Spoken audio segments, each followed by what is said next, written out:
Today, we're joining Daneille Gray. She is a therapist working on her doctorate degree in a marriage and family program at the university. Today, our conversation is focused on mental health. And so as we dive in, we hope that you enter this conversation with an open heart and open mind. And let's dive in. So Daneille, we want to ask you generally, what are the stigmas and thoughts that are around mental health? First, thank you so much for having me. Generally, I would say that concerning the majority population of the white population, it's become much of a useful trend, I guess we would say. And for a lot of the minority communities, there are stigmas that are surrounding it. So for those who are racial minorities, there is a stigma around the need for it or why they would do so, added to a lack of felt safety and those kinds of things. And so not feeling safe with their therapist to share whatever they want to. I think also though, as around Lee's campus, there is a stigma around it concerning Christians and the fact that concerning the Christian environment, there's often a question of, if you struggle with mental health issues, is that a statement or a reflection on your level of faith? And so I think those are some things that are surrounding this conversation that need to be looked at concerning how we do what we do. That's good. We've seen the videos this summer. How did those videos impact the minority community? Those videos did a lot in our internal being that I think we don't realize. And so largely within this conversation of racial trauma, there are four main types. They are collective, complex, generational, and vicarious. Complex just being a layered level of trauma, collective meaning that we experience trauma, minorities experience trauma on a collective level. We are largely collectivist people or come from collectivist cultures as opposed to like America, that's individualistic. And so we feel things as a whole group. Generational just meaning like it's not the first time, so it's generational concerning our past and our background. And vicarious being the one that is least looked at, but it's in this form that was just asked about because it's the level of trauma that we receive from just watching videos of people being injured or killed and not knowing or not realizing the depth of what it's doing to us internally. And so we have things of like raised levels of anxiety or depression and those kinds of things that are damaging us, but are things that we just need to function with. And so we just keep going, not realizing that our mental health is being compromised. I definitely think that can absolutely have like affected people this summer, and that's really good to like notice and realize. But I also have the question, as white people, do you think they could have experienced or we could have experienced that type of trauma or a different type of trauma as well? Sure. I think for whites, this conversation looks different. And so these types of things are not conversations that have been had before in such a depth.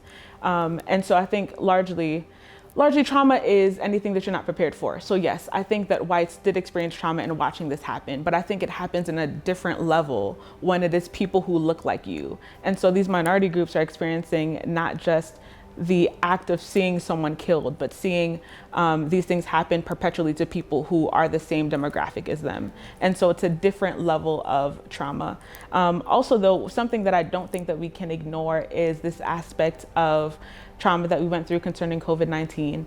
And so we are experiencing mass grief throughout the country and throughout the world.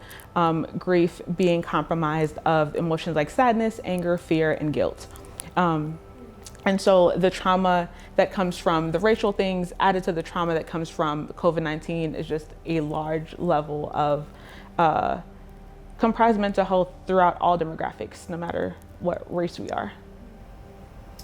So just moving forward into that conversation, diving a little deeper, what are healthy ways that we could have processed the videos that we've seen this summer, and a few mental health tips that you could give people to follow? Yeah.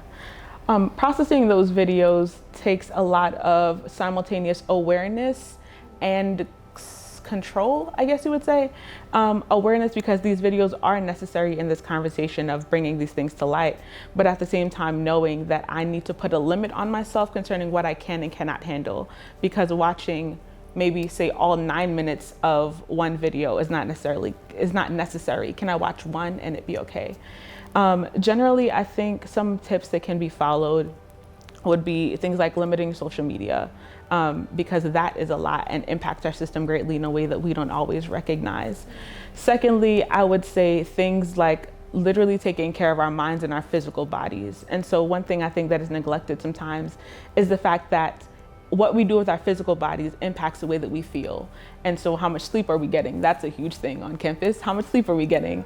What kind of foods are we eating? Are we giving our bodies foods that give us nutrients?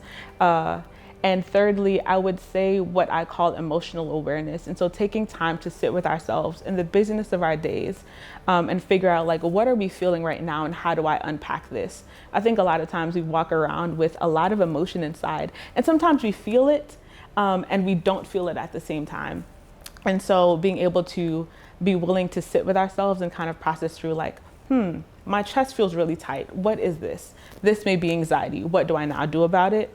Can be helpful in this conversation of just pacing ourselves through these very heavy emotional conversations and experiences. So I have a follow-up question to that. You said sitting in by yourself, but how beneficial would it be to group process? Sit together with your friends and literally process the things that we've seen this summer, just process anything in general that may have been traumatizing. How beneficial would that be? Yeah, I think that is a huge resource that we have on campus. We often talk about community, and I think that's a huge resource that we have because therapy may not be for everyone. And so for those who don't decide to go to therapy, we have the support in social relationships and our friendships.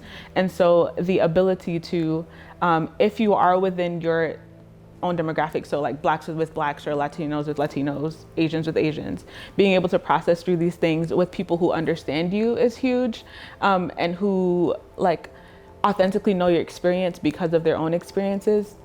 I would also say that as we talked about these collectivist cultures, a lot of what is in this collective culture is not just experiencing sorrow together, but we're able to experience resilience and growth together. And so using those strengths that we have naturally to heal ourselves in this process, I think is huge. And just being able to be a friend in the way that one needs you to. And so for those who are experiencing this level of racial trauma, having friends who are able to see you and see you in your fullness concerning what your needs are today. And so being able to say like, Duranique may be struggling because of the trauma that happened this week. How can I serve her? She's probably having a rough day with classes, but I can bring her food and that will at least help, or I can be a listening ear and whatever that looks like. So. I really appreciate that. Okay. So another question that we have for you is, in these conversations, we have heard white guilt a lot. Mm-hmm. And we wanted to know, how does that affect the movement towards reconciliation? And what actions should we be putting in place to move forward? Yeah, that term white guilt is huge because it is something that I think holds truth but doesn't always feel true to those experiencing it, and often feels a bit harsh to those who are experiencing it. It's not meant to be harsh in the definition of the word, but this aspect of feeling the need to rid oneself of the guilt that I feel for experiencing my level of privilege or whatever it is. And I think concerning those conversations, there needs to be perhaps more so a focus on empathy and not necessarily guilt. Christine Kane has a quote that I can't quote exactly right now, but basically she talks about the fact that guilt is focused on myself, and what needs to happen in this conversation or in these experiences is compassion. And so guilt that moves us to some level of action in whatever that looks like. I think guilt is natural in the way that our society sits. That's completely understandable, and I get where that would come from. But staying in a place of guilt can sometimes, in a way that we don't realize, do more injury to the minority groups than help. And so being able to focus that outwardly or put that into some kind of practical action can be really helpful. And in helping us to grow. I think white guilt is lessened when we're able to take part in the movement of healing. Yeah, that's beautiful. So just to wrap up our last question, What is your hope in the area of diversity and mental health for Lee students? I think this is huge and it's multifaceted. Number one, I would hope that our students would take advantage of the resources that we have on campus. So we have things like the counseling center, the Marriage and Family Therapy Center that is in Mayfield. We have our professors that are really present for us. We have small groups, we have chapel. And so taking advantage of the resources that we have in a way that will benefit them spiritually and emotionally and building them up. And kind of reviving us in a time that is just really draining and tired. Secondly, though, I would hope that we would be seen and that all people would be seen, not just minority groups, but that we would be seen for the fullness of who we are and not understanding that while we are different racially, that those races are not conglomerate groups of their own.